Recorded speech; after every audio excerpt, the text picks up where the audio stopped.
Masu sauraro barkanku da wannan lokacin. A yau 16 ga watan Mayun shekarar 2024 za ku saurari labaran wasannin namu kai tsaye daga nan Sport Hausa News, inda za ku ji cewa Manchester United za ta ɗauki ɗan wasan gaban Ingila mai shekara 28 Watkins daga ƙungiyar ƙwallon ƙafa ta Aston Villa, inda za ku ji cewa ƙungiyar ƙwallon ƙafa ta Arsenal na tunanin siyan ɗan wasan gaban RB Leipzig mai shekara 20 Benjamin Sesko akan kuɗi da ya kai euro miliyan 60.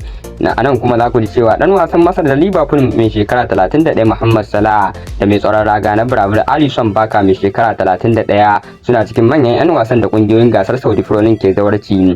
Thomas Tuchel, wadda Manchester United ke fatan zai maye gurbin Ten Hag, ya fara tattaunawa da Bayern Munich kan sabon kwantiragin da zai kara a kungiyar ta Bayern Munich. Chelsea ta gabatar da sabon tayi kan dan wasan tsakiyar Palmeiras William Eustabio, kuma ta cimma yarjejeniya da dan wasan na Brazil din. Manchester United na shirin ɗaukar ɗan wasan baya na Ingila mai shekara 21 Jaran Branthwaite da kuma ɗan wasan ƙasar Belgium Ahmad Onana. AC Milan da Sevilla na fafutukar ɗaukar ɗan wasan gaban Portugal mai shekara 21 wadda ke taka leda a Wolves Fabio Silva, inda za ku ji cewa ƙungiyar ƙwallon ƙafa ta Borussia Dortmund na zawarcin ɗan wasan Ingila mai taka leda a Sunderland Jobe. Duka ne ƙarshen labaran namu, sai ku tare mu a wani lokacin idan mai duka ya so.